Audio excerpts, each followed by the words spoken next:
And welcome everybody to another episode of Pulse of Fins Nation. I am your host, Louis Sung. I will be joined shortly by Ron Caniff, and I believe also we will have Chris, otherwise known as Duke, early. He will be joining us later on this evening as well. So today what we're going to be talking about, ladies and gentlemen, we are talking about the Miami Dolphins rookie class. They have officially reported to training camp. So that means for the first time, we're getting a chance to take a look at Mo Camara, Chop Robinson in some actual action that we can look at and look forward to seeing what they're made of.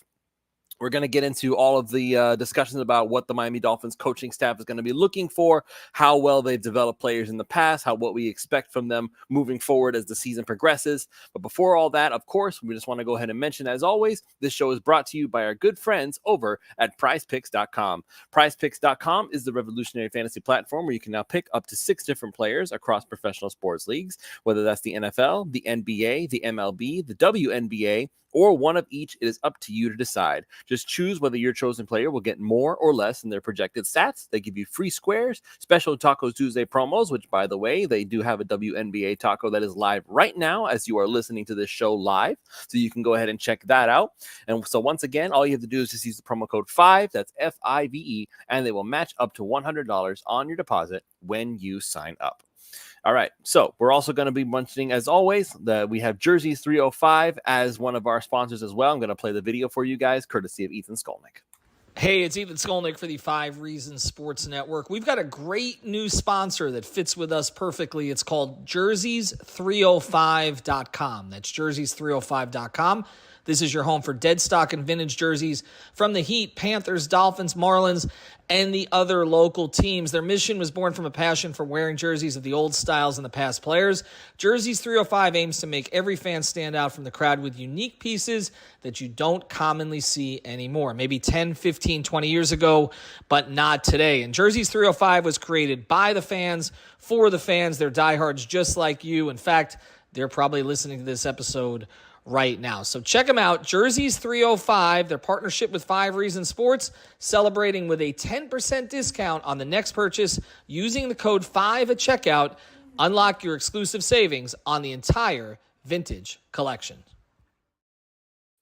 And once again, that's Jerseys305.com. You can use that promo code 5 to get 10% off your next order when you get some vintage jerseys from that website.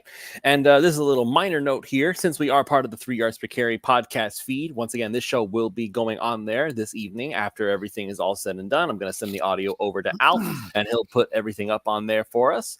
So the other thing that I'm going to just go ahead and quickly mention, they do have a new sponsor that we're going to plug right here on this show. You can actually get yourself a little bit of saved money via Valvoline link. Valvoline. So you get yourself 10% off, not 10%, $10 off a full synthetic or $8 off of a conventional oil change at Valvoline Instant Oil Change. So very simple, very easy. That's all you got to do.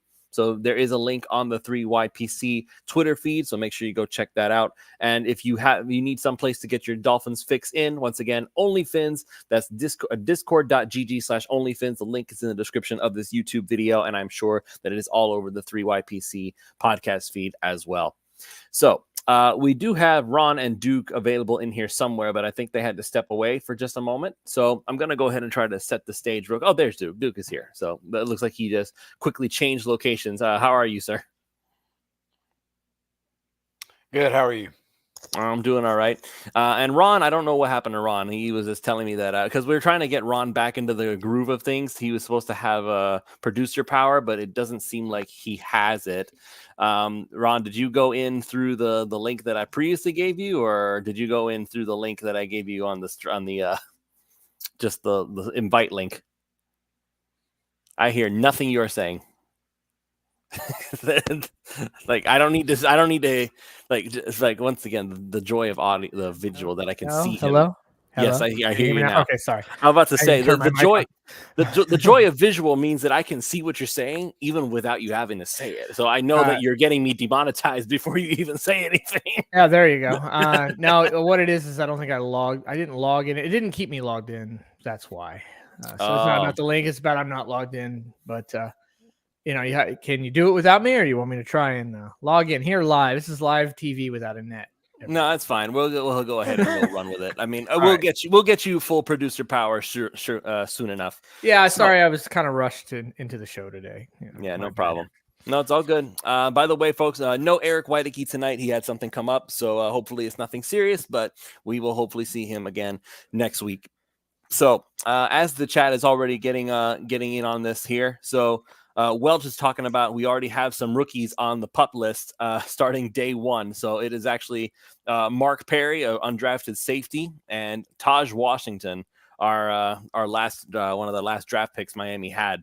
So we'll go ahead and talk about that real quick if we would like to. So the thing about Mark Perry, he was actually a very interesting safety prospect. There were a lot of people saying that he had a really good chance to make the 53-man roster. Obviously, starting out on the PUP list, if he ends up starting the season on the PUP, then the Dolphins don't have to worry about somebody poaching him, so he'll be able to just kind of hang around there if they just keep him there the whole time. So who knows? This is maybe Miami's way of stashing somebody again. They like to do that. They'll just leave guys on the PUP list indefinitely, and they'll say, you know what, we're just going to put you on the back burner. We'll just leave you on the shelf because we know we're not going to use you yet, and that way we'll be able to just go ahead and we'll keep you for next year, which would actually be a very sneaky way of getting around the whole Javon Holland situation. If they really feel that strongly about Mark Perry, and I don't know how strongly they feel, obviously we've never seen this kid play at all, and if he's on the PUP, we're not going to, but I don't know. Yeah, they're not going to feel strongly about either of these guys yet. There's maybe you like what you see a little bit in the bit of off-season work you've had. Maybe you like a little bit of what they've done in the classroom. Hey, that guy asked some good questions. He was fairly impressive. That is the limit to their quote unquote liking somebody or having quote unquote plans for them in the defense or offense. No, I understand it's not like that. And I understand what you're saying, Ron, and I agree with you on principle.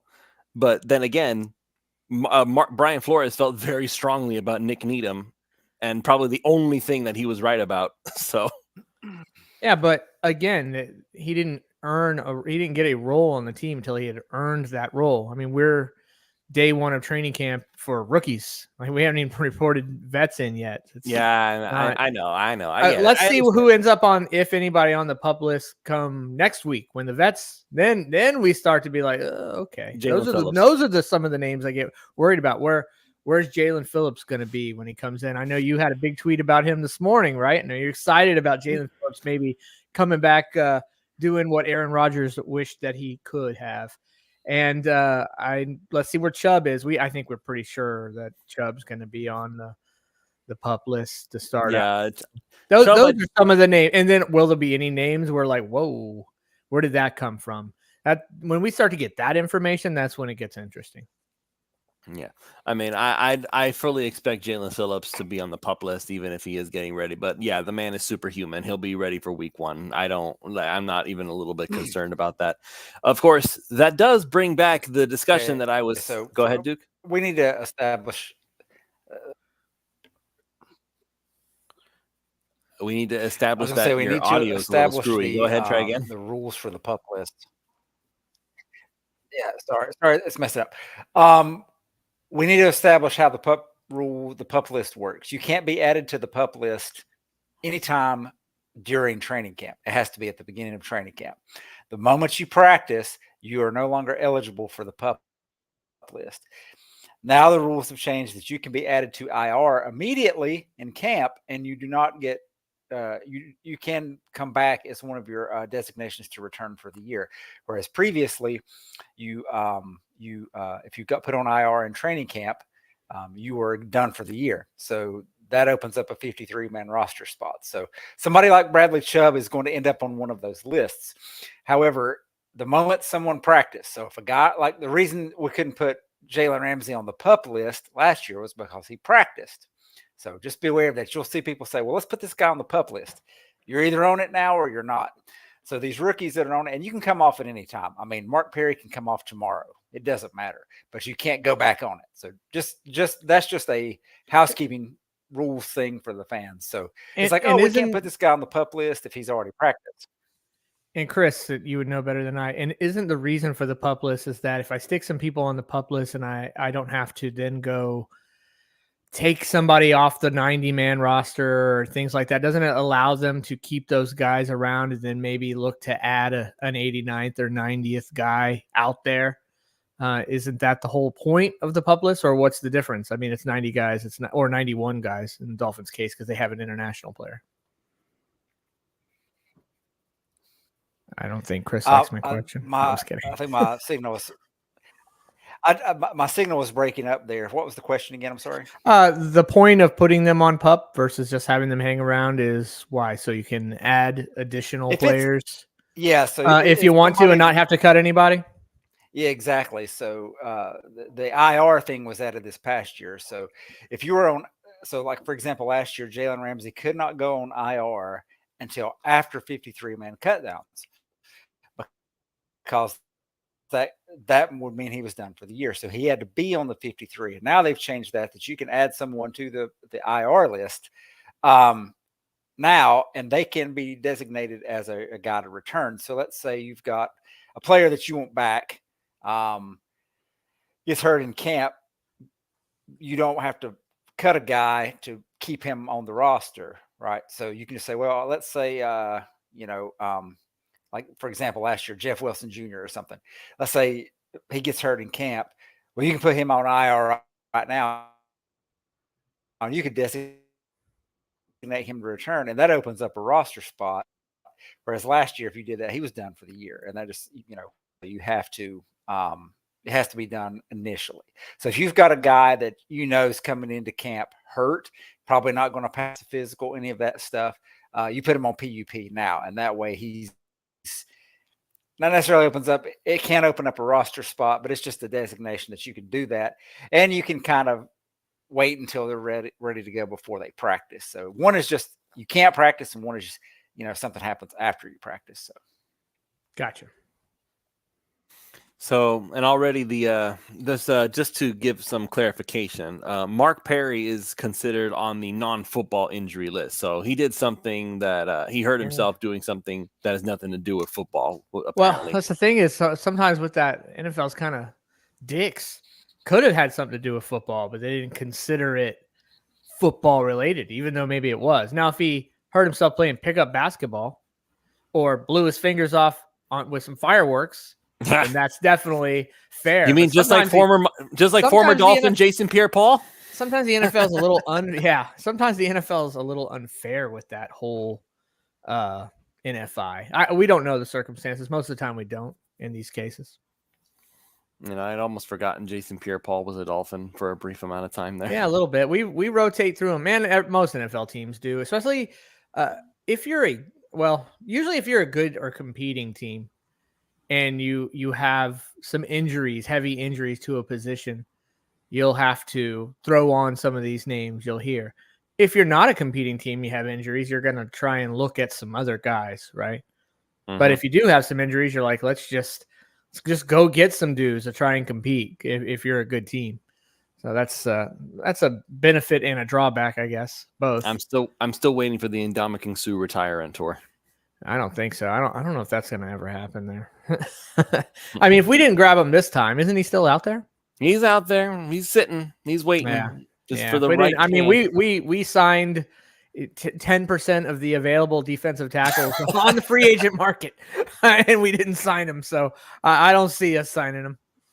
No, I don't think even if he's not going to want to, he wouldn't want to do training camp anyway. He's very much like Melvin Ingram in that regard. It's like, nah, I'm done with training camp. Thank you.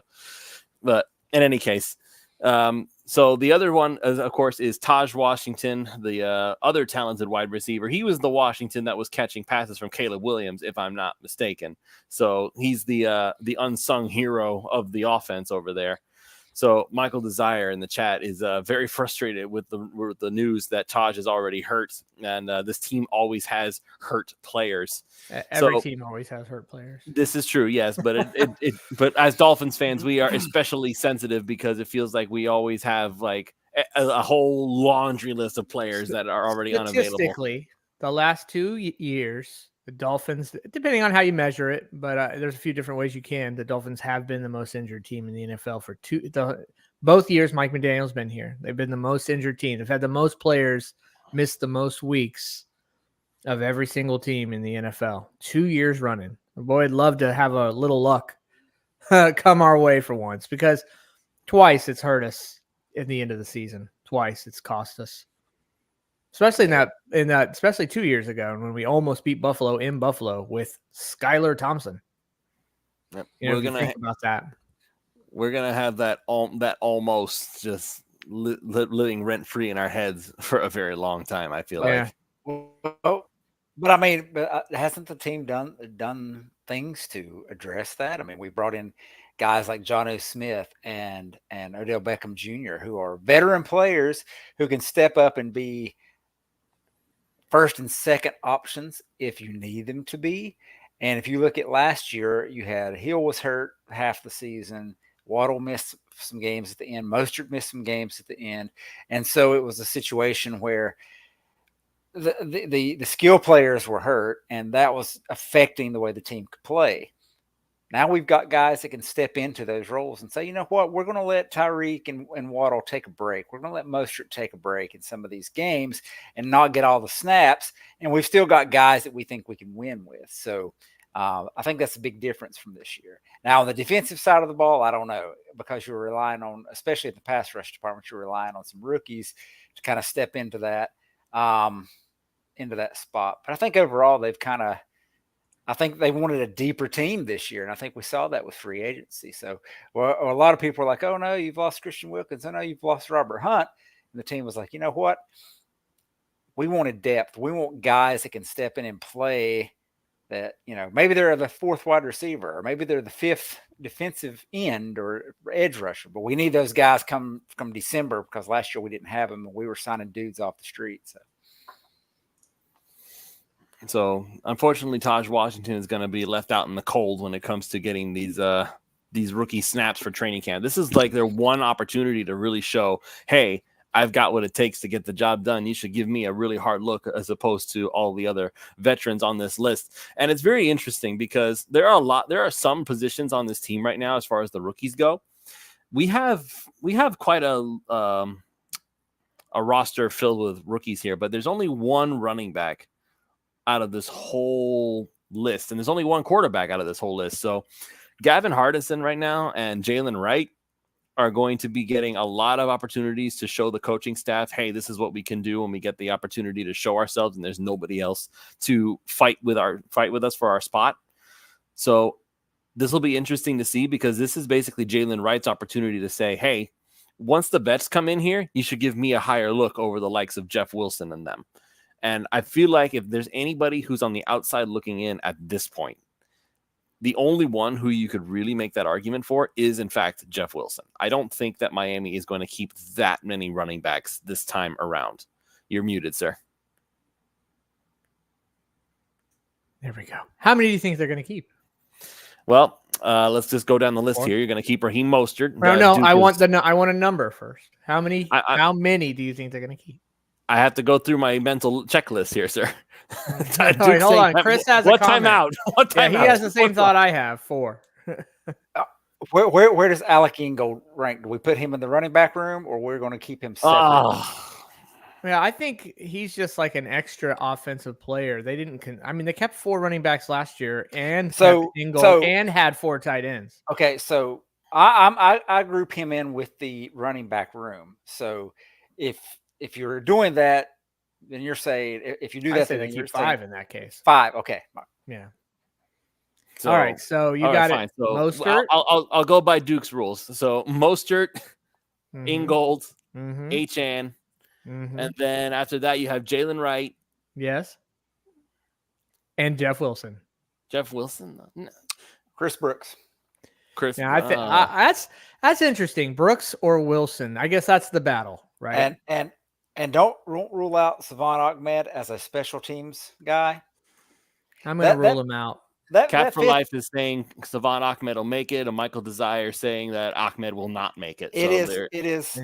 That spot is going to come down to money, which hurts Jeff Wilson, because you can save a little bit of money by cutting him. I don't think the contracts for Brooks or Ahmed are problematic.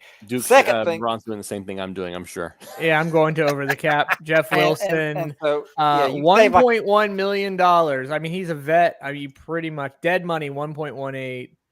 So you save a But little bit. hang on, you could hold on. It's past June 1st, though, Ron. Oh yeah, it is past. You're right. Post June. So we actually 1st. lose money by cutting Wilson. We lose money by cutting him. Yeah. So no, I don't see them. Oh, no, because I checked that out. You could actually get cap savings from Jeff Wilson because I checked this a while back.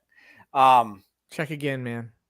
I mean, I just don't think there's much to be saved, right? Well, I mean, you're I mean, you could save the 1.1 million. Either way. You would get like $500K, something like that. But either way, that spot is going to. I mean, you're not going to pay that much money for a guy that's going to sit the bench, right? And just be inactive on game day. And $1.1 million is just like a vet minimum. They will pay a guy to sit the bench for 1.1 million. That's the NFL. If you're going to pay that kind of money, then you want to see some kind of return. He's going to have to play special teams, and if he excels at special teams, that's fine. You just don't want that guy to be inactive on game days. So that was the problem with Noah Igbenogany. Like, everybody's like, well, he's not. It wasn't that he wasn't seeing the field on defense. He wasn't even getting on the field on special teams. He wasn't even making the active game day roster. He was just showing up. So. I think I like Brooks over Wilson just because I think there is some youth there and some potential there. But he's going to have to show something, though. You're talking about a guy in Wilson who came from Mike McDaniel, came from that system. He brought him over here, traded for him. He trusts him. He has shown up in times where we needed him to, especially that first year. And Brooks has done none of that. So I just don't see it unless Wilson comes in. And if it's like Brooks Wilson, I think it's Wilson. If Brooks has come in and like just brought it up 2 or 3 levels and Wilson maybe looks the same or less, then maybe. But if they're close, they're just going to stay with Wilson, in my opinion. I mean, we're talking about RB4 really at this point because. Well, I know. I mean, the rest of our team is solid. So what else do we have to argue about besides RB4? I think that guy is going to have to win a spot on special teams. It's the same thing with wide receiver 5 and 6 and tight end 4 and all these other positions that are up for grabs. Because now, especially with the new kickoff rules, you're going to need to be able to win on special teams. And I think Danny Crossman's going to get some guys that are like, you know what? We're not playing him at the game of anything other than special teams. It has to be a disaster for him to get on the field kind of thing. So that's where a guy like Ahmed may make his name for himself. It's like, say, you know what? I'm a great special teams tackler. I'm good on the kickoff unit. And I'm better than these guys at that.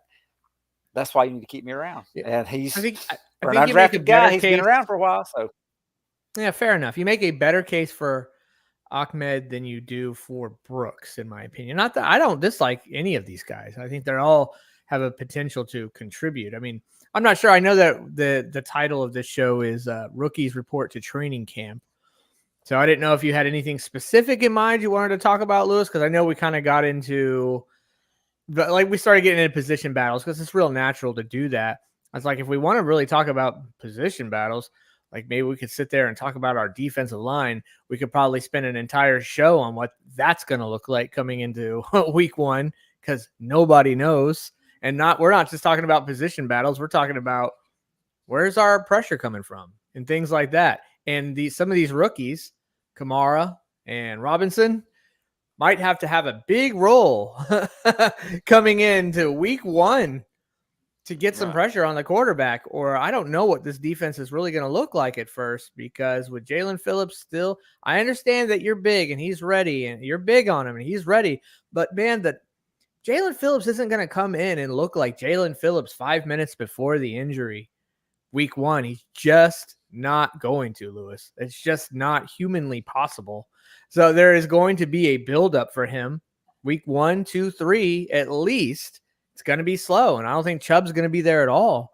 So what does that look like, man? I'm extremely nervous about that defensive line and no Wilkins.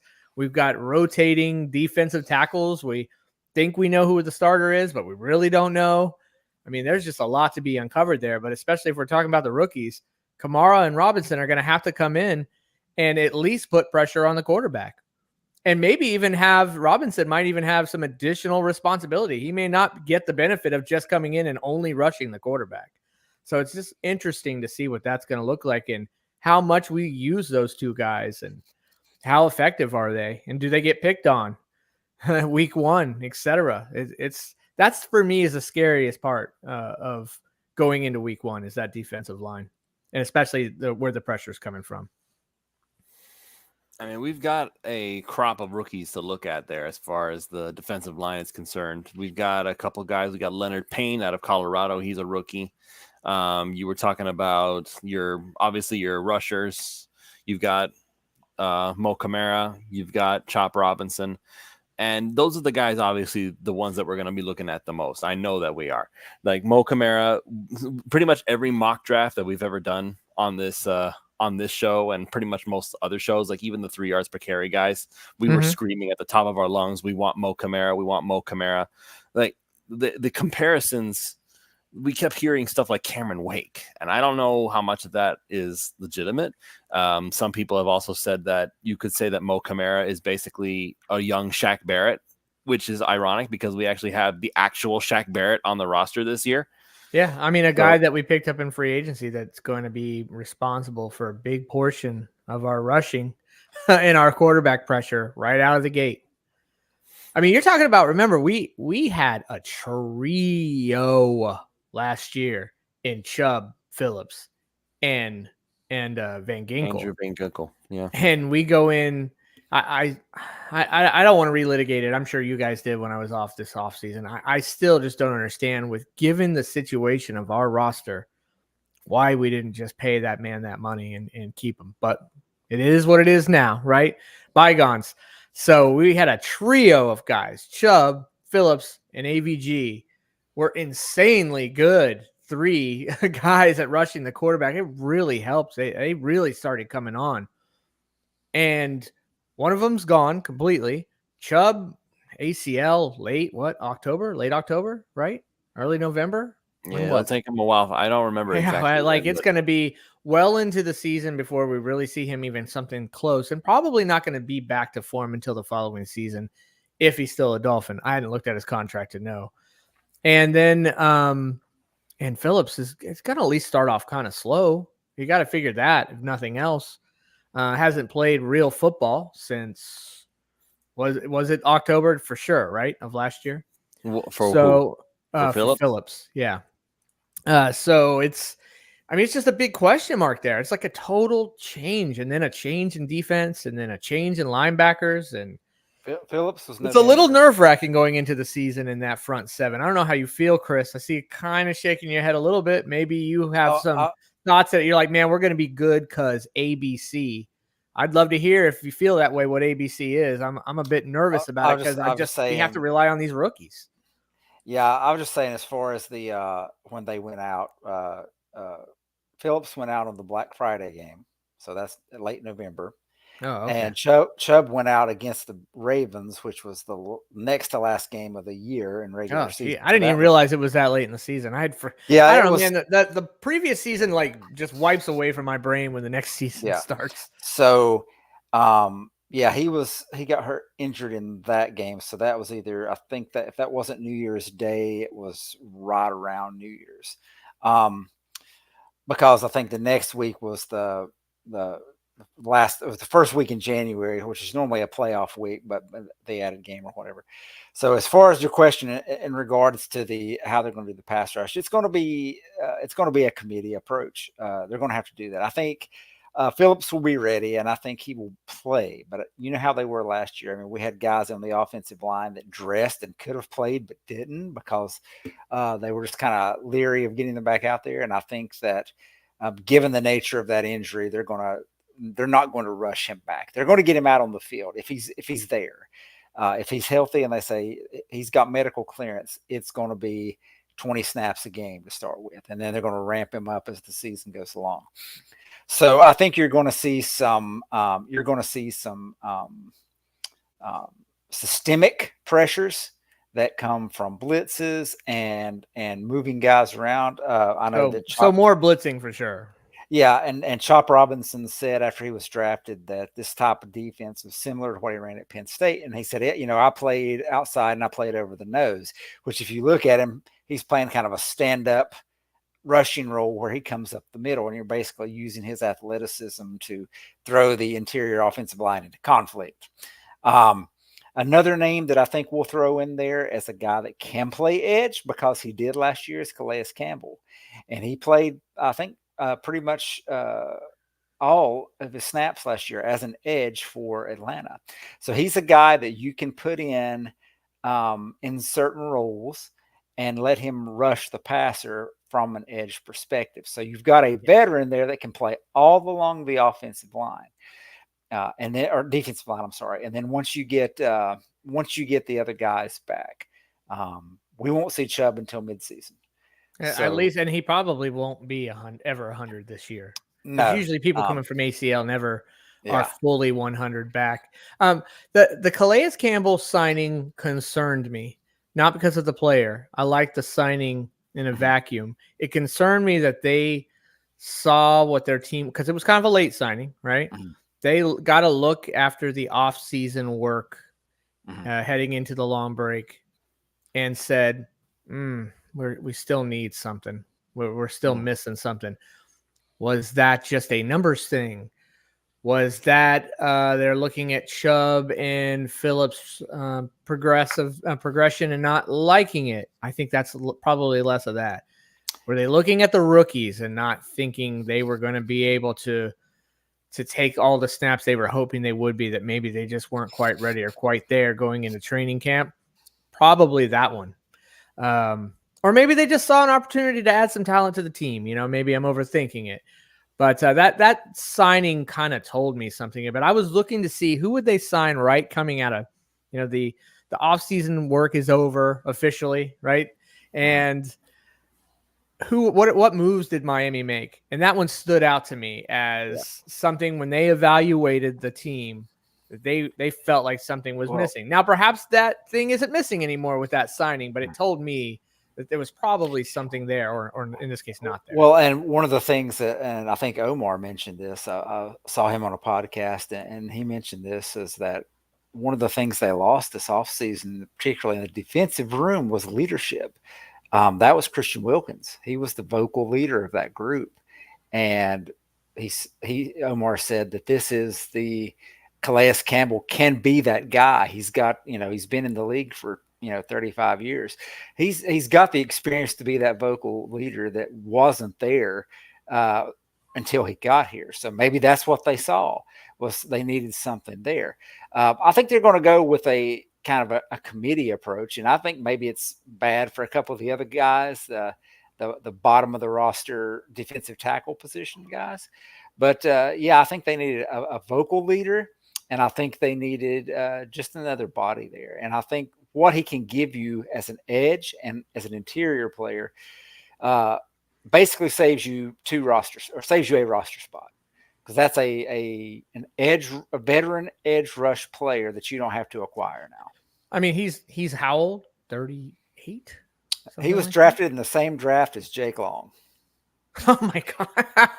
That was 08, right? 08. He's, I think, 38 years old, or is turning 38 this year.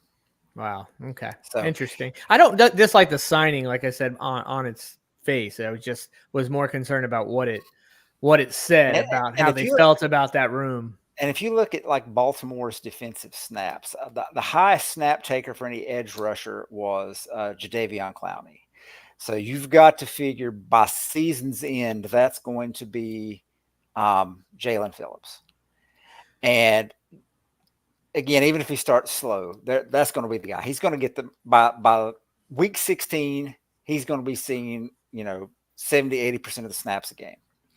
The next guy they had was Kyle Van Noy, who came in, I think, in week 2 or 3 of last year. He wasn't another blast from the somewhat recent past. He got like 45% of the snaps, which is pretty good for a guy that was added late. So if you factor that in, you've got to figure your second edge guy is probably not going to necessarily see a ton of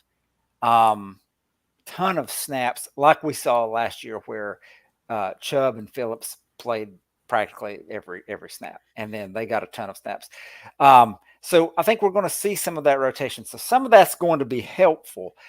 It's just a matter of who's going to step up and be that guy. Now, we kind of assume Shaq Barrett's going to be the leading edge guy starting out, just with the injury situation. Along with who on the other side? You think Phillips starts, or you think Robinson, or who are you thinking? I think it's going to be the winner of the Robinson Kamara battle, and I don't think it would say anything negative about Robinson if he doesn't win that battle. I think Kamara is an older player, and he's a little more polished as an edge rusher than Chop Robinson. He's just not the athlete he is. But I think you're going to see those guys. I mean, when I say, I don't look at it in terms of like a starter. I look at it in terms of who's going to get the most snaps. And I think both of those guys are probably going to be in the 400 to 500 snap range, assuming Chubb doesn't come back quicker than expected. I think if he comes back quicker than expected, you're going to lean on your best players, and he and Phillips are your best players. So I think that's what we're going to see from those guys. And, I would love to see Chop come in and, by week 7 have like 5 sacks or something. But if he doesn't, I understand. So it's going to be a learning curve. But, yeah, I feel your concern. And I think that right now that is the absolute biggest question mark of anything that we have, including the offensive line.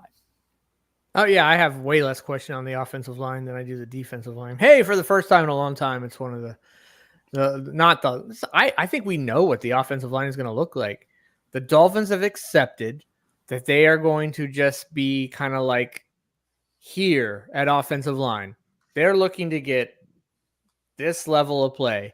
It's not Dallas Cowboys 7 years ago, and it's not Miami Dolphins 10 years ago, right? It's just kind of somewhere in the middle. We just want you to be able to do ABC at this point in DFE, DEF, and I can't spell, in these plays. And as long as you can just manage those things, we're good with you. We understand that you guys aren't the best in the league, and most of you are not top dollar offensive linemen, et cetera, et cetera. I really feel like the Dolphins have just committed to that, because when they signed OBJ, it told me, okay, they you know what? They didn't decide that. What happened last year in the playoffs and towards the end, we started having hurt wide receivers. A lot of times it was only either Hill or Waddle on the field, if either one of them sometimes, right? So they figured out, hey, we can just take away their one guy. They don't have anybody else, and we're going to rush the shit out of Tua because his offensive line is not very strong, and he can't get rid of the ball in 2 seconds, and hell broke loose. That's what kept happening to me. I kept seeing that happen over and over and over again. So I thought, me as the GM, man, I really want to bolster this offensive line. They said, nah, screw the offensive line. We're just going to keep it mid. Hopefully we'll have less injuries this time. Let's sign another really good wide receiver. Now let's see you stop that. And that's pretty much what they decided, that they are going to have a certain level. So because of that, I'm comfortable with the offensive line, and for one reason only, because Mike McDaniel and Chris Greer seem to be comfortable with it. So I'm just going to go with it and hope that their whole 3 wide receiver thing works out.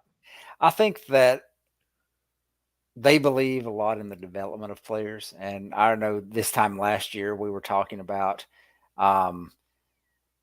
we can't go into this critical year with Austin Jackson on the offensive line. And yeah, that's true. We were freaking out. 14 snaps, Ron. 14 snaps. The 14 snaps from 2 years ago. And of the Lewis was right. Greatest scout in the history of the NFL. And of the 3 guys in a contract year, he's the one that got extended. So granted, it was not for, the Connor Williams thing was an injury situation. And yep, I love it.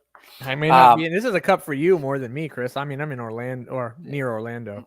So Palm Bay, Florida, if anybody knows where that shithole is. Okay. But I think they, the Robert Hunt priced himself out. Let's just be fair about that. And Austin Jackson signed a reasonable contract for the position. He's not, a $25 million a year tackle. So anyway, I think they believe a lot in the development of players. That's why Liam Eichenberg is still here. They brought back Robert Jones. They have guys like, Lester Cotton and Keon Smith and some of these other names that we've brought up. And we don't like these guys, but they see something there. And I think what they're attempting to do is to say, we're not we're not trying to make this a high ceiling offensive line. We're just trying to raise the floor a little bit. Yeah, I agree. That's a great way to say And I much better think than the way I said it. I think if you can raise the floor just a little bit with these guys, particularly with a guy like Liam Eichenberg, he's the guy. Let's just be honest. They don't care about Driscoll and Lester Cotton and any of those other guys. It's Liam Eichenberg. I don't know about that, man. I don't know. No, keep talking, Chris. I don't want Lewis to be able to make his point. He's been dying to for a minute straight. We're not talking about these guys. It's my show, doggone it. Listen, we're not talking about these guys coming in and becoming all pros. Okay, let's be fair. We're not expecting that. That's not the expectation. If it happens, that's fantastic. It's not going to. We just need average play. And let's be fair to Liam Eichenberg. He had a position change last year. The worst game of the year was the first game he started at center against Buffalo, in Buffalo, where everything fell apart. The rest of the year, he was fairly okay, even though he did move around. And he played hurt most of the year. He was limping around, had a bad knee or calf or something. So he's going to get a shot at one of the guard spots. And he's going to. I think he's going to be your starting right guard. I think you're starting. Oh, really? Over Driscoll? I think the starting offensive line right now, if I had to put money on it, would be Armstead, Wynn, Brewer, Eichenberg, and Jackson. That's your starting five. And Driscoll is the floater guard. And remember, during OTAs and minicamp, they did try him out at center. So so Driscoll is the new Liam Eichenberg, is what you're saying. Well, which means, by the way, if they try Driscoll at center during the offseason, if the Dolphins hold true to what they seem to like to do, he won't play one effing snap during the entire training camp and preseason. And somewhere in the middle of the year, he'll be thrown in to be the starter, because that's exactly what happened with Liam Eichenberg. I think Eichenberg would move over from right guard to center if it got to that point. You're no fun, Chris. I think that's what they're trying to do. They're trying to raise the floor. They're saying, we don't expect 1992 Dallas Cowboys offensive line. What we do expect is just, we know the guys that are going to play. We know the guys that are going to miss time, and we're fine with the guys that we have behind them, and we're fine with the rest of the starters. And as long as they're fine with it, that's really all you need. Because number one, I don't care what people say about Tua. He's really good in the pocket at manipulating the pocket, moving around and getting away from pressure. He's not going to run. He's not a guy that's going to scramble like Lamar Jackson or anything, but he's good at moving this from the spot, right? And we've seen that a lot. He's going to throw the ball quickly. I don't care what offensive line he had. He's still going to throw the ball in like 2.2 seconds or something like that, because he's got the playmakers to do it. And now he's got guys like Jonnu Smith, and they're going to move Achane out there. And he's got Odell Beckham, who's going to, be these kind of possession guys in a sense that are going to open up quick as well. I don't want to get too overly excited about the offense, but I'm overly excited about the offense. I mean, of course, everybody should be excited about the offense, especially considering that according to Fowler in his GM survey, the Dolphins players, besides Tyreek Hill and kind of Waddle, are a bunch of mid to shitty players. And apparently that means Mike McDaniel is the greatest NFL mind in the history of the sport. And we've added talent to that quote unquote mid group of guys that we seem to have, according to the Fowler / according to the GMs. By the way, GMs hate that when they're wrong too, and they will absolutely sit there till the day they die and say that Tua sucks. A lot of GMs are like politicians. They'll lie to say whatever they have to do to get it done, man. But like, look, the way that should be excited about the offense, man. Yeah, that report. When I saw that report come out, I thought to myself, really? Like, all this talk about how Tua has all these incredible weapons. Tua has all these weapons, and that's why. And that's why he's so great, right? Like, that's why he's so wonderful. Tua's so special because of all these weapons that Tua has. But apparently the GMs think that the weapons that Tua has are whatever. They're they're middle of the pack at best. They think that Tyreek Hill's the third best wide receiver in the league. Waddle's an honorable mention. Everyone else is not even on the list. Some of them not even an honorable mention, including Mostert. I think Mostert might have been at like 22, right? The guy who had what? Didn't he have he had more touchdowns than he broke the franchise record for in their list. right? And apparently to his mid two, he went from 15th to 14th after being the first quarterback in the history of the NFL So to Tyreek be is first the in offense, basically. yards per average and whatever the hell else it was. But somehow I didn't mean to get into this rant. Anyway, CK in OnlyFans has been going through this list and kind of breaking down a lot of it and pointing out pretty much, I'm just repeating everything CK has said. And he probably said it. He'll say it on his podcast tonight too. I imagine I'm just repeating what he has just said, but we haven't heard yet kind of thing. Yeah, it's ridiculous, but I do want to maybe, cause we're supposed to try and keep it on topic a little bit. We're already Either it's Lewis already or 50 minutes Chris, left. because I don't have an answer. Where does Patrick Paul fit in this year? Because you're going to keep probably eight offensive linemen, and you've got a guy that, according to everybody, shouldn't see the field at all. If you're one of the eight offensive linemen, especially for the Miami Dolphins, you will see the field. So what are you expecting from him? He's the third tackle, right? I mean, what else is there? Or not the third tackle? I'm sorry, the fourth tackle, meaning after Lamb, TA, Austin. But he's going to be. It depends. I see a look of worry on Chris's face right now. I've already made my Patrick Paul point. I'll do it again, but everybody knows how I'm fine. I'm fine with Patrick Paul. Number one, he just got to change that number. That's the big key for Patrick Paul. 52 is not an offensive tackle number, but it depends on how they feel about Lamb playing both sides. And he did that last year. But if he's just going to stick to the left, do they move Paul to the right side in that case, to where he's the backup on the right side? Ultimately, I don't think it matters, because we know Paul's going to be OT3 at some point in the season at worst.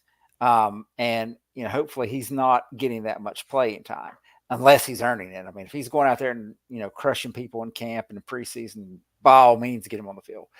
I'm hoping they'll run like some heavy packages on the goal line and get him in and stuff like that, because he can move. He's got the long arms. Get him in the run. Yeah, I mean, he's athletic as all hell. Just has, according to the football experts, the football world, just absolutely terrible technique. According to almost even Chris Greer, after he drafted him, he's like, right? Yeah, this guy can't do crap, but look at how good he still is. I mean, I'm paraphrasing what he pretty much said. Like, wow, look at, even with terrible technique. I can't remember exactly what he said. He's like, even when he played bad, he was still making the play, or something like that. So clearly even Chris Greer was admitting, yeah, this guy's a super diamond in the rough, and we've got to try and polish him. At pick 55, I mean, that's what you're going to get. There were other players, Duke, that were available that were much more fundamentally sound than Patrick Paul. Like, if they were looking, this has been my issue with the Chris Greer draft technique. And it's not an issue I don't have an issue with Greer specifically. I don't want the guy fired. He's been a fantastic guy, GM for the Dolphins. I ride or die with Chris Greer, so you better not. At this point, yes, Chris Greer has proven himself that he can 100% talent. Absolutely, he can evaluate talent. But my issue with him is that he always drafts a year in advance. He drafts for a year in advance. That is what the draft is for. No, Ron. No. It is. These are rookies. A draft is for the future, not for the present, man. If you are a contender and you are pushing for a Super Bowl, you want every player that you can get your hands on right now to see somebody that you're going to expect to get a lot of snaps out of. But think about That's it, just Lewis. my thought of it. Think about from the process of a GM. The GM's like, okay, when I started, the team was here, right? And now the team was here, and now we're here. And in their mind, they feel like they got through a particular process. And that process they traded for a lot of really good players, Ron. They did that. But that process also included drafting tomorrow's players today. If in your mind, you're thinking, I got where I am now partially by making the right draft choices for the future. Why am I suddenly, now that I'm finding success, going to go away from what I was doing, from one of the aspects of what I felt helped the team grow and helped the team get better? That is going to be most GM's thought process. If they felt like they were doing a good job and it was working. And I also want to add, could you bring up Eric? I don't know if it's our Eric or a different Eric. Eric's Smith? point about it was Butch Berry, Mike McDaniel, etc. Yeah, Duke, Coach Eric. Butch Berry, Frank Smith, Mike McDaniel, all OL backgrounds. They believe they can invest less, develop more. That's another aspect. You've got Butch Berry. And you've got a Butch Berry that you trust. Remember when we signed him last year, apparently the coaching staff, obviously, Mike McDaniel, I'm sure, pounded the table and said, get me this guy. I don't know, maybe Frank Smith too. I don't know if Smith had any work or had worked with Butch Berry before. He said, get me this guy. But now Greer sees, oh, you were right about this guy. He really can develop offensive linemen. You know what? I'm going to give him the most raw piece. I'm going to give a guy who's a pure, beautiful sculptor the most beautiful blob of clay I've ever given anybody and say, here, make this into a statue. And that's pretty much what he's done. But everybody knew that wasn't going to be for 2024 because, again, that is not what the draft is for. And let's be fair about offensive line. I mean, I think the days really of a Chris Long, or excuse me, a Jake Long coming out and just being like, this guy's a Pro Bowler the day we draft him. And you knew that. You knew the moment, regardless of how you felt about whether it should be him or Matt Ryan, whatever, you knew when they drafted Jake Long, it's like, that guy's going to start at left tackle. Just pencil him into the Pro Bowl right now. You knew it day one. Even with Laramie Tunsil, you didn't really feel that. And he's probably been the best left tackle prospect that I've seen since the Jake Long pick. Well, the only reason that we felt that way about Laramie Tunsil, I thought, was because Miami already had Brandon Albert to hold that down. Well, so anything he did would be somewhere inside. But even then, he was the best. He was projected to go number 1 overall until everybody traded up for the quarterbacks. And then the whole, when Mike Tannenbaum dropped that video of the gas mask. When Mike Tannenbaum dropped that video, that was good. The only thing that Mike Tannenbaum ever did right for Miami. With all the conspiracy theories going around about everything else in the world, that's the one I'm sticking to. I believe he did that. And you can't, because I don't think they ever found out who it was. I thought it was his uncle or something. I thought we had heard who it was, but again, I thought it was. Yeah. So doesn't mean crap. Well, I mean, Tristan Wirfs was probably the next best offensive lineman that has come out. That has definitely worked out. Started. But he was on the right side as well, and that's what he played in college. But you look at a lot of these other tackles that have come out, most of them take a couple years to get to that point. They're just not plug-and-play guys that come out and be really good. Rashawn Slater has turned out to be pretty good, but he wasn't an immediate great player. I think it took him a year. So Penny Sewell, again, right side player. Penny Sewell is great, man. So they've got these guys that have come in, and a lot of them played right side, which would have helped the Dolphins with a left-handed quarterback. But even then, there's guys that come out and, you're going to need a year of development, because I just don't think, and you can ask a lot of people that know more about this, I just don't think there's a lot of offensive line development in the college ranks. So you get these guys coming out with either they're really good technically, but they have some athletic limitations like a Liam Eichenberg, or you got these really athletic guys like Patrick Paul that come in that win because they are planet players, and they don't have like I said, this guy's technique may be really bad, but he's such a massive dude that he's going to win at the point of attack, even when he's not necessarily supposed to win at the point of attack. And so there's we're going to teach you the right way to do it. So I get that pick. And I don't issue with it, Duke. But here's my thing, though, because you're bringing up excellent points. I agree with you. Again, on principle, I agree with you. There are very few offensive linemen who come out of college these days and are ready to go day one. But keep in mind that these are still guys who have been developed and have a lot of the technique down already. And even then, they take a year to develop. So with Patrick Paul, you're starting over from scratch. You're basically starting to teach him how to play offensive line all over again. So now we're expecting 1 year. We might need 2 years or more for Patrick Paul. I'll bet that he's going to be out of the gate preseason way better than everybody thinks he's going to be. I will be willing to bet whatever you want that Patrick Paul is going to surprise. Now, does that mean we're going to say, holy crap, that dude might start this season? No. But I'm telling you right now, everyone's going to be pleasantly surprised by the little bit of work that they see against, somewhat inferior talent. It's preseason. It's, late second quarter, third, fourth quarter. I think everybody's going to be surprised because I really do. In Butch Berry, I trust. I really do. So I don't think they make that without everybody signing it. Greer didn't just go out and sign a guy that nobody on the team liked. I am sure there was a discussion had about this guy. Hey man, he's so physically talented, but his technique.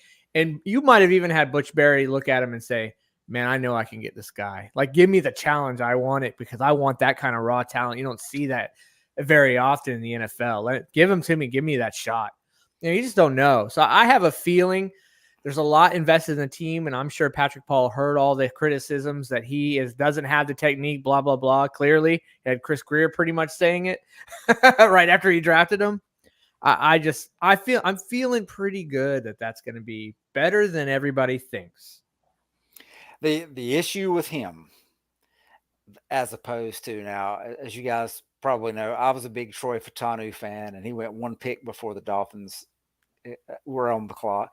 And I don't know that he would have been the pick had he still been there. I think they really valued Chop Robinson. Yeah, they pretty much. But they could be lying. Didn't somebody trade for? No, Fautanu just went to. He just went to the Steelers. Yeah, Miami said straight up that Chop was like number 1 on their board for whatever.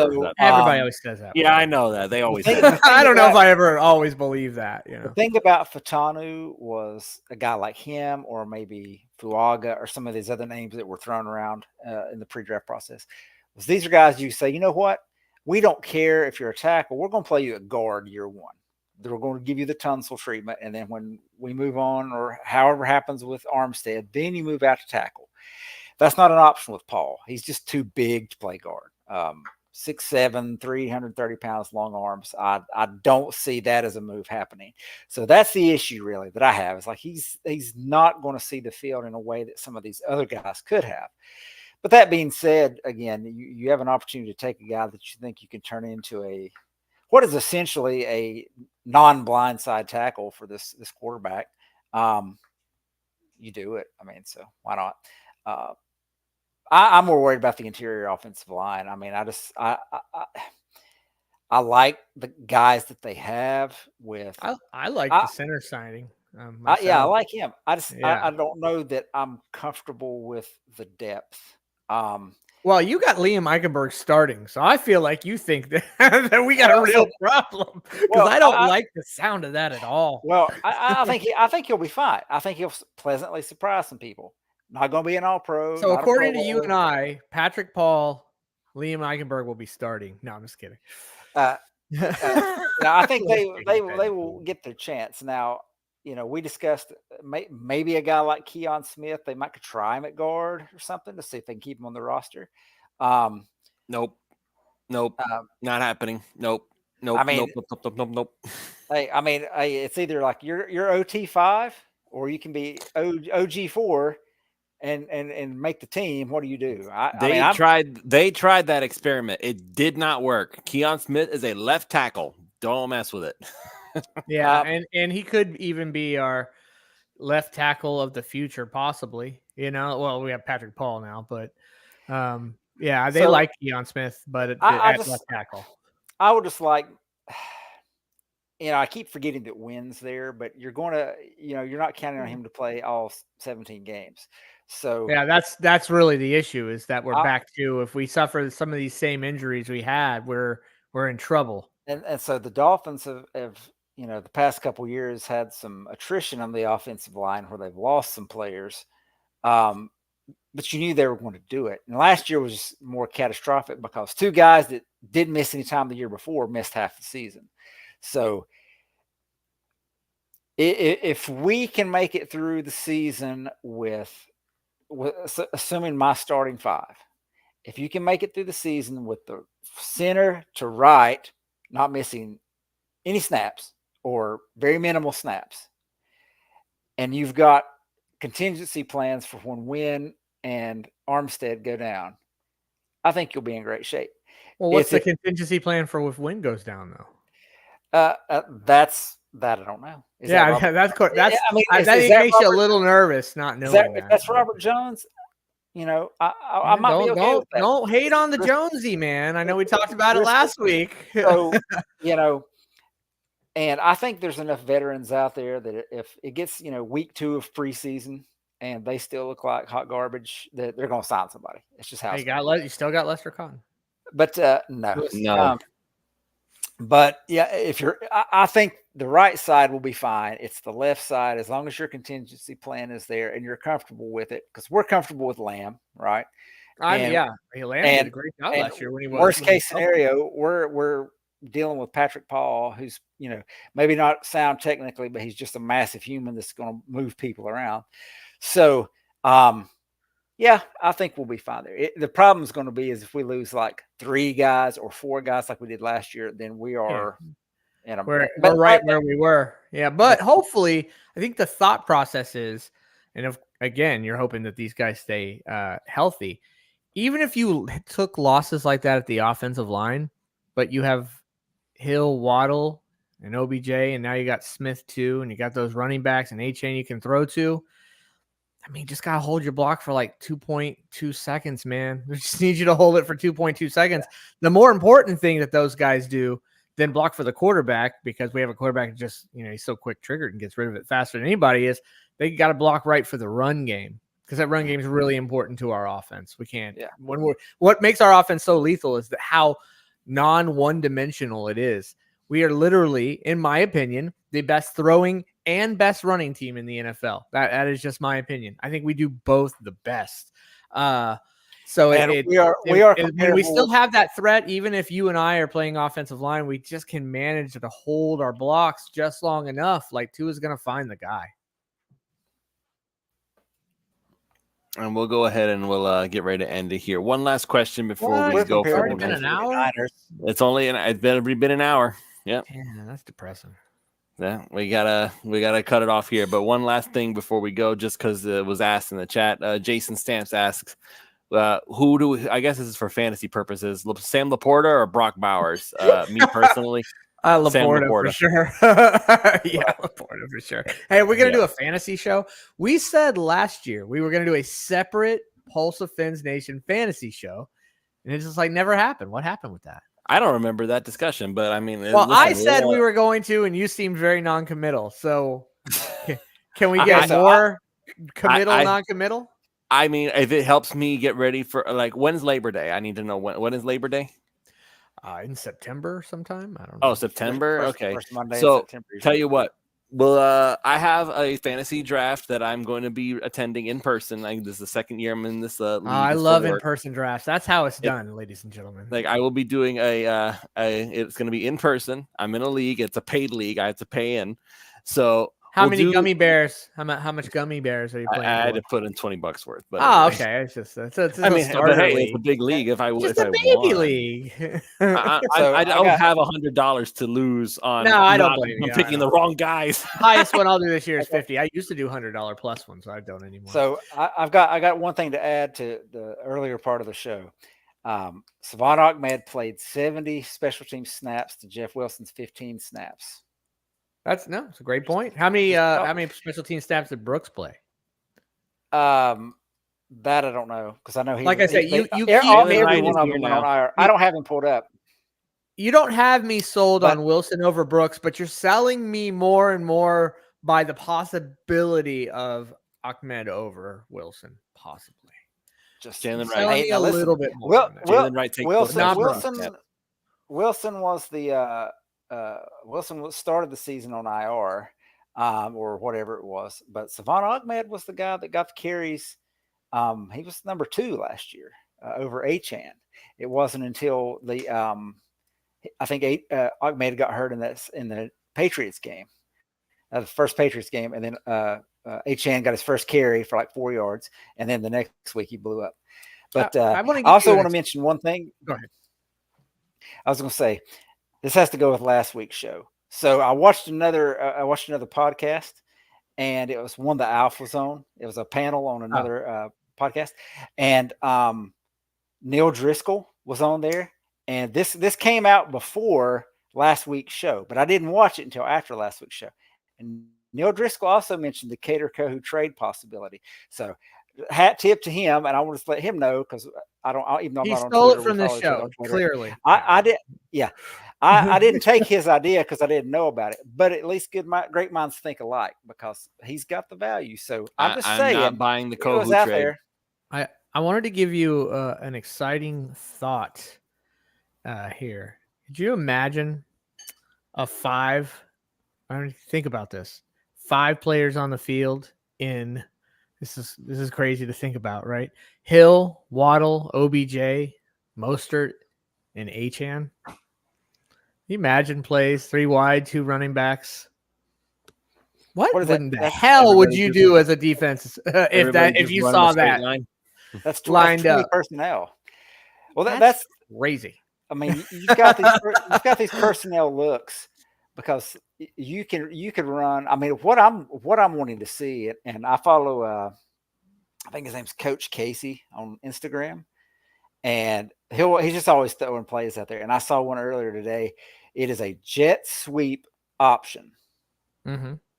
Obviously a college play, but can you imagine running a jet sweep option with the option? Yeah, so the quarterback takes the ball, and does whatever, does his little pitch forward, does pitch, and then Tyreek or Waddle or whoever pitch it out to one of those other guys. But they still have option. Yeah, that's interesting. Oh, just it is. Yeah, it's the stuff that Mike McDaniel could cook up. Oh, all the personnel. I mean, we've got those guys, but you add Wright to that mix now. I mean, we might have an empty set with 4 backs on the field. Could you imagine that? I know, right? Because you talk about Ingold too. Ingold, and the 3 running backs. Just imagine that with no receiver. Johnny Smith's the other guy, and it's empty. Johnny Smith's the other guy. Yeah, that's. So it's like, how do you defend that? That's our power move right there. Yeah, just do it. Yeah, it should be fun to see. I mean, we'll still see a lot of the same things, but I'm just excited to see what McDaniel, which clearly, right, according to the rankings of our players, according to Fowler / according to the GMs, clearly Mike McDaniel is the greatest mind in the game right now. So it should be really interesting to see what he can cook up. And one thing about that is this got briefly mentioned earlier in the show, but on the defensive side, the number 5 safety that was ranked, Javon Holland. Yeah. So I saw that. If Miami wants to keep him, they're going to pay. Now, they're not going to pay big money for a safety, though. I really want to keep him, but he's going to get probably somewhere just north of what Xavier McKinney got. I don't think he's going to get Antoine Winfield money. No, Winfield's one of those, like, it's almost like Deshaun Watson kind of thing. It did not reset the safety market. No, it's just one of those one-off. Tampa's got a lot of money. They're not really spending it on very many players. Well, he's the highest paid defensive back. We're going to pay him high. Yeah, and we're going to pay him really high. That did not reset the market, just like the Deshaun Watson deal did not reset the quarterback. So I think he's going to get in the neighborhood of 18-19 million a year, and I think the Dolphins should pay it, to be honest, because he's a great player. If they can make it work in the numbers, I agree. I think they should pay it too. I'd like to see him get it. I just don't know if they're going to. That's what makes me. I hope so. He was one of the few players that have been extremely excited about when he got drafted. I keep on waiting for him to have that. I don't know, that breakout. Like, he has some moments, but I keep on waiting for him to just hit that stride. And because even though he's the 5th best safety according to the GMs, right? Mm-hmm. There's so many people who watch the NFL who aren't Dolphins fans, or maybe aren't Bills or Jets, somebody that'd be more exposed to the Dolphins a lot more, even know who he is. Mm-hmm. They just hear his name casually. As they are doing the announcements on CBS, there's Javon Holland, standout safety from Miami, blah, blah, blah. And then they move on. So he'll get a little nudge of the people who watch the games know he's good. Mm-hmm. But most people, if you ask who's Javon Holland, be like, I don't know. I think Oregon, like a lot of people won't even remember who he is or where he went, but he is a top safety in this league. I think Weaver is going to put him in good positions to excel. So we're going to see the best of him this year, I think. Yeah, I'm excited too about Weaver. I know I keep talking about I want to just talk about football. I'll talk about the whole time. I'm kind of excited about Weaver because as you were starting to mention all those numbers, those snap numbers for Baltimore last year. I mean, you're talking about some of the guys that were getting high snap numbers were just like their almost like their Campbell signing, like Clowney. That was just kind of more of a little bit of an afterthought for them. Their And so top five. Their top five. They're 2 starting linebackers and 3 safeties. Of course, they had some issues with injuries, but I think 7 of your top 10 snap takers, and definitely top 5 were, or at least 5 of the top 7 were all defensive backs in per game. Marlon Humphrey missed like 11 games. Marcus Williams missed like 10 games. So they missed, or however, they missed some games in there. Yeah. But however that number worked out, those guys were on pace to be like 90% of the snaps per game kind of thing. And it's the linebackers. So if you're looking at this team and this defense, and everybody's all worried about the defensive line without Wilkins, they're going to rotate those guys in, and those guys are going to get like minimal snaps. It's going to be Jalen Ramsey. It's going to be Javon Holland. It's going to be Kendall Fuller. It's going to be Jordan Poyer. It's going to be Jordan Brooks. It's going to be David Long, and maybe Anthony Walker Jr. or whoever. Those guys are going to be the heart and soul of this defense. And if these linebackers take to it, and these defensive backs take to it like we hope they do, then last year we mentioned having top 5 offense and a top 5 defense. Well, the defense wasn't there. It's going to be it was on it, man. It was close. It was getting close. Like before the injuries happened, it honestly, Chris, it was playing easily as a top 5 defense. Like once they caught stride after like the first month, they were performing as a top 5 unit in the league.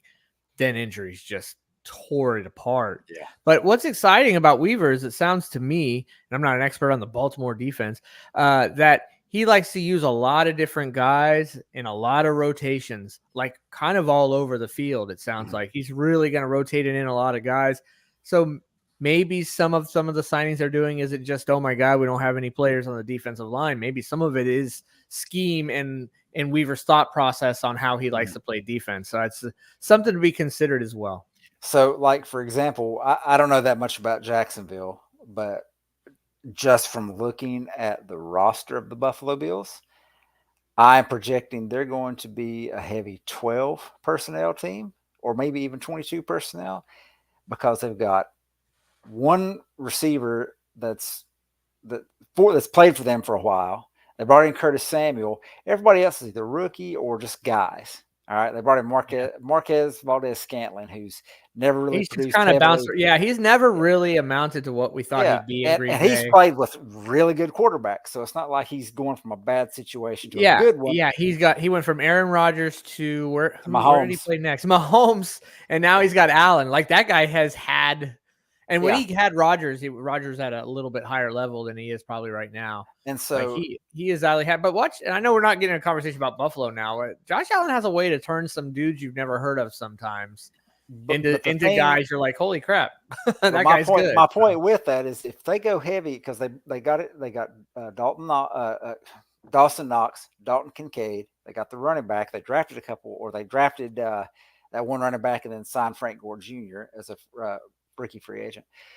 I think they're going to run the ball a lot, and I think they're going to lean on those tight ends. When you do that, that changes your defensive front. So you may see maybe more, say, Benito Jones or Tier Tart or whoever the nose tackle is. You may see that guy more. The main guys. You might see those guys more than some of the other names because of where they play, because they're expecting to see more run and less, heavy, nickel personnel that we might see, for example. Whereas maybe Jacksonville comes out and runs 3 wide receivers all the time, and those defensive tackles just rotating, and they don't. Nobody gets more than 40 snaps. But I think against Buffalo, just early on, I think especially with the learning curve with the offense and the receivers, you're going to. I think we're going to see heavier defensive fronts. So, yeah, like you were saying, I think it's going to be just more personnel based. Than more so than just like last year, where it's like these are the guys, this is our scheme, we're just going to do it, and do what it's going to do. What it do. All right, our producer in our ear is saying we got to wrap up, guys. Our producer is Lewis, and he sent a message. Got to wrap up, guys. We got to wrap up. Like I hope everybody enjoyed a little extra bonus show. It was that was 15 minutes of the after show. Yeah, that's kind of what it's like when we shut it off. We just start BSing more, like we're all still on the show. Yeah. So we'll talk more about the Miami Dolphins, obviously, next week. We do have training camp officially going to be opening up next week. So maybe we'll get a chance to actually talk about some stuff that happened there. Will Tua be first in the building? Come here to find out. Without a new contract, I would say no. Will Tua be in the building at all? Yeah, he will. They're going to get it done. It's going to get done by Friday. Friday is the day. Okay, Ron, we'll hold you to that. We'll see if you're right. Anyway, for those of you who haven't already done so, there's still an extra Taco Tuesday to take advantage of on Prize Picks. Use the promo code 5. That's FIVE. They'll match up to $100 on your deposit when you sign up. Jerseys305.com. You can get 10% off when you use that same promo code 5 when you go get some vintage jerseys from them. And Valvoline is offering some extra discounts for 3YPC and 5 on the floor listeners. There's a link on both of their Twitter pages. So it's 10% off a full synthetic oil change and $8 off of a natural oil change as well. All right, so that's going to be it. We will see you all next week for another episode of Pulse of Fins Nation. Good night, everybody.